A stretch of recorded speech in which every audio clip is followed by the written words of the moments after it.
Hello everyone, जय श्री राम। दोस्तों, Jabalpur share बाजार के एजुकेशनल चैनल पे आप लोगों का स्वागत है। दोस्तों, आज से 2 दिन पहले आप लोग देखोगे मैंने एक बहुत ही जोरदार स्ट्रेटेजी आप लोगों के लिए डाली थी, जिसका नाम है बिग मोमेंटम स्ट्रेटेजी। जी हाँ दोस्तों, अगर आपने इस स्ट्रेटेजी का पूरा वीडियो देखा होगा तो आपको समझ में आ गया होगा कि जब भी मार्केट में दोस्तों बड़े मूवमेंट आते हैं तो कहीं ना कहीं मार्केट में बड़ा प्रॉफिट बनता है। तो इस वीडियो में मैंने आपको बेसिक इन्फॉर्मेशन सारी चीजें दे दी थी, लेकिन आप लोगों ने डिमांड करी थी कि सर इस वीडियो का फाइनल प्लान चाहिए जहां पर हम लोगों को प्रॉपर स्ट्रेटेजी पता हो, एंट्री प्लान पता हो, एग्जिट प्लान पता हो और इसका टारगेट पता हो। तो दोस्तों, आज के इस वीडियो में हम लोग जानने वाले हैं बिग मोमेंटम स्ट्रेटेजी में हम लोग कैसे ट्रेड करेंगे, क्या आपका स्टॉप लॉस होना चाहिए, कैसे आप लोग इसको रेगुलर ट्रेड कर सकते हो। दोस्तों, आज है फ्राइडे का मार्केट और फ्राइडे के अगर आप लोग बाजार को देखोगे तो आज दोस्तों आप लोग देखोगे इंडियन मार्केट जो अपना बैंक निफ्टी निफ्टी से लगभग दोस्तों गैप डाउन ओपनिंग हुई और गैप डाउन ओपनिंग के होने के बाद में बाजार धीरे धीरे दोस्तों ऊपर आते रहे।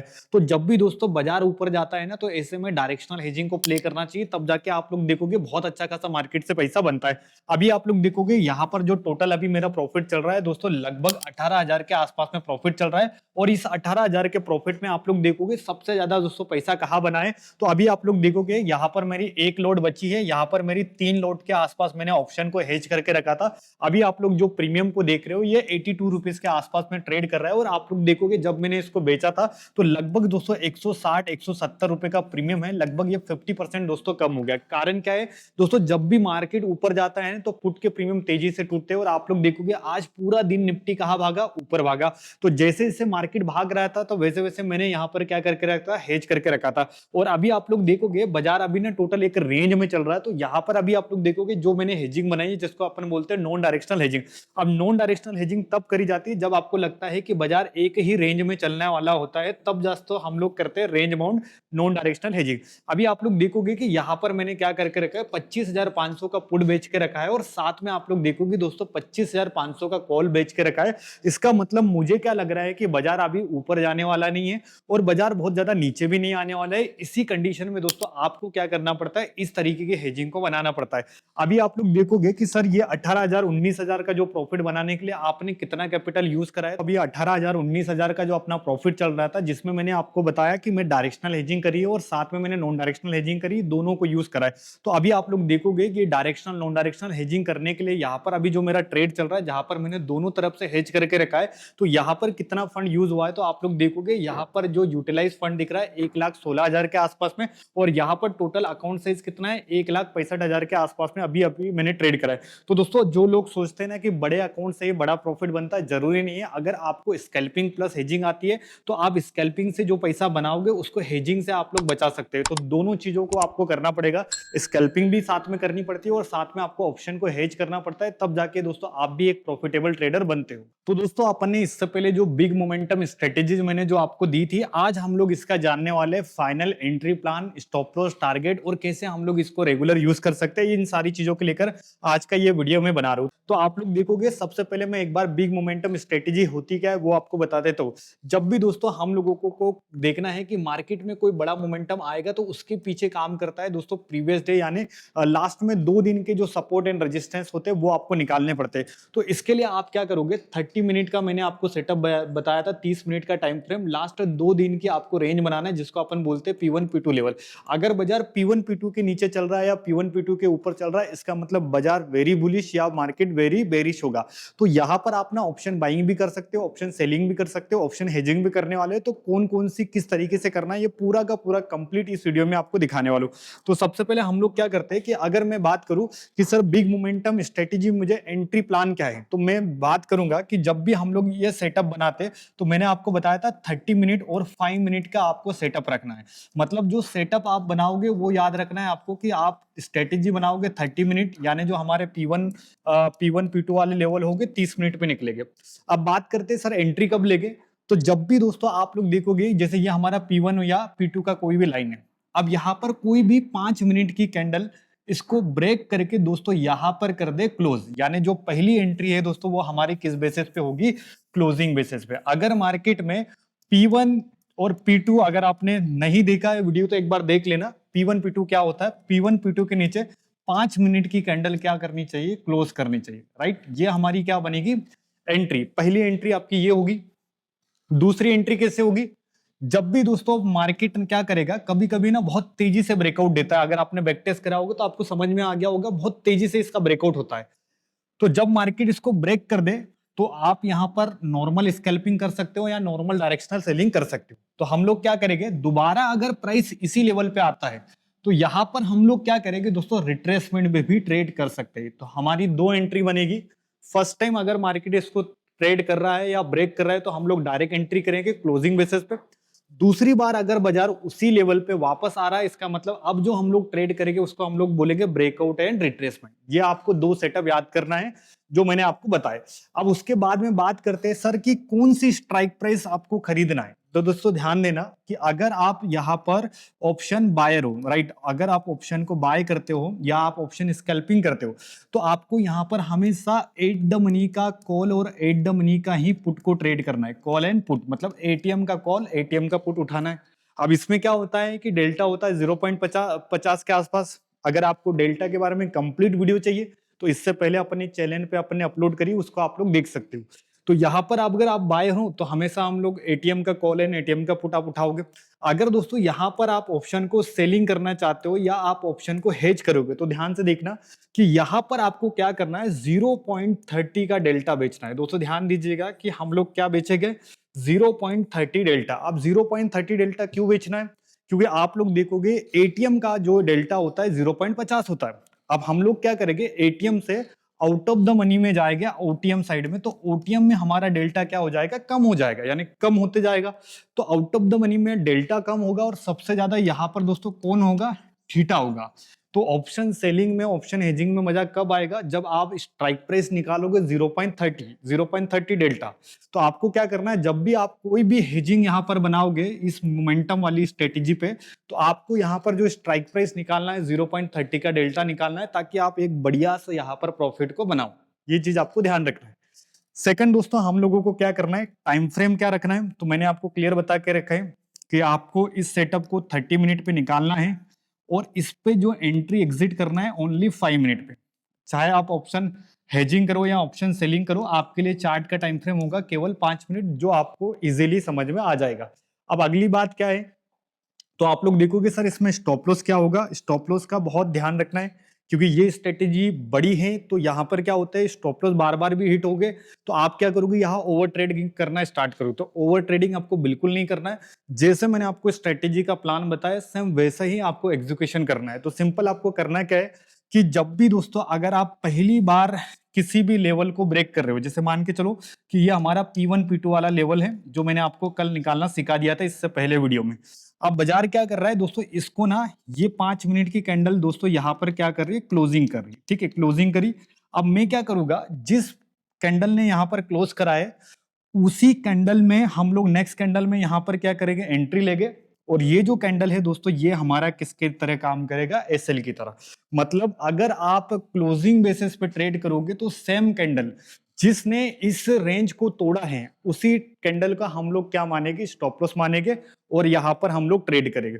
अगर दोस्तों आप ब्रेकआउट एंड रिट्रेसमेंट थ्योरी का यूज कर रहे हो, जहां पर आप देखोगे कि मार्केट ने एक बार तोड़ा, दोबारा इसी लेवल पे आया और बाजार फिर नीचे जा रहा है, मतलब ये जो एरिया है इसको हम लोग क्या बोलेंगे, ब्रेकआउट एंड रिट्रेसमेंट। तो ब्रेकआउट एंड रिट्रेसमेंट थ्योरी का अगर आप यूज करोगे तो वहां पर आपको हमेशा जो स्टॉप लॉस रहेगा, यहां पर आप लोग देखोगे जो भी स्विंग बनेगा, स्विंग समझते हो ना, जो भी स्विंग हाई होता है या स्विंग लो होता है, तो आपको क्या देखना है कि सबसे पास में जो भी हाई पॉइंट होगा वो हमारा क्या होगा, स्टॉप लॉस होगा। क्योंकि यहाँ पर हम लोग क्या कर रहे हैं, हेजिंग करते हैं। अब हेजिंग में होता क्या कि स्टॉप लॉस लगाने की जरूरत नहीं होती है, बहुत ज्यादा यहाँ पर आपका लॉस होता नहीं है क्योंकि आपने यहाँ पर ऑप्शन को सेल करके रखा है। तो हेजिंग वालों का स्टॉप लॉस क्या रहेगा, स्विंग हाई पर। और स्कैल्पिंग वालों का स्टॉप लॉस क्या रहेगा, जिस कैंडल ने यहाँ पर ब्रेकआउट करी उसी कैंडल का हाई रहेगा स्टॉप लॉस। अब सबसे मेन सर टारगेट क्या होना चाहिए। अब देखो बिग मोमेंटम की स्ट्रेटेजी है तो इसमें हमें बड़े टारगेट्स ढूंढने हैं। तो आप लोग इसमें ये प्लान क्या करोगे कि जब भी कोई भी मार्केट ट्रेंडिंग मार्केट मिला तो आप लोग देखोगे कि मिनिमम जो टारगेट आपका होना चाहिए 1:3 1:4 का टारगेट होना चाहिए। दोस्तों मान के चलो कि अगर आपका स्टॉप लॉस बन रहा है 1000 के आसपास, तो आपका जो जनरली टारगेट होगा 3000 का। 1:3 का मतलब होता है 3000। अगर आपका स्टॉप लॉस 1000 रुपए का है तो आपका टारगेट होना चाहिए 4000 का, 1:4। तो अगर आप ऑप्शन स्कैल्पिंग करोगे तो आपको हमेशा जो टारगेट प्लान रखना है 1:3, 1:4 का रखना है, ताकि आपको बड़े मोमेंटम का बड़ा फायदा मिले। ऑप्शन हेजिंग करोगे तो यहाँ पर बड़ा पैसा नहीं मिलेगा, लेकिन यहाँ पर आपको ना पूरा का पूरा जो मार्केट में जो प्रीमियम है वो पूरा का पूरा दोस्तों क्या हो जाएगा, जीरो हो जाएगा, और टाइम डीके का भरपूर आपको बेनिफिट मिलेगा। तो आई होप दोस्तों ये पूरे के पूरे टॉपिक आपको समझना है। बढ़िया से पेन कॉपी पे इसका नोट डाउन कर लीजिएगा ताकि आपको इजीली समझ में आएगा। तो अभी हम लोग क्या करते हैं कि ये जो मैंने अभी आपको सिखाया, ये सारी चीजों को ना एक बार मैं आपको क्या करता हूँ, चार्ट पे दिखा देता हूँ कि कैसे हम लोग इस थ्योरी का यूज करने वाले हैं चार्ट में। तो दोस्तों अभी आप लोग देखोगे मैं निफ्टी 50 का चार्ट लगा चुका हूं, और यहाँ पर आप लोग करंटली टाइम देखोगे तो लगभग अभी बज गए हैं लगभग 3:30 बजने में आ चुके हैं, और मार्केट में अभी 4 से 5 मिनट बचे हुए हैं बाजार बंद होने में। और आप लोग देखोगे कि यहाँ पर लगभग मैंने 1:30 बजे के आसपास यहाँ पर नॉन डायरेक्शनल हेजिंग को बनाई थी। नॉन डायरेक्शनल का मतलब क्या होता है ये भी मैंने आपको बताया, और इवन आपको मैंने लाइव नॉन डायरेक्शनल ट्रेड को बताया। अभी यहाँ पर देखो मेरा क्या मानना था कि बाजार इसी लेवल पे ट्रेड करे, और अभी आप लोग देखोगे कॉल के प्रीमियम भी घट रहे, पुट के प्रीमियम भी घट रहे, और अभी जो अपना प्रॉफिट है दोस्तों 19,000 को पार कर चुका है, क्योंकि यहाँ पर हम लोगों ने जो हेजिंग करी है दोस्तों नॉन डायरेक्शनल हेजिंग करी है।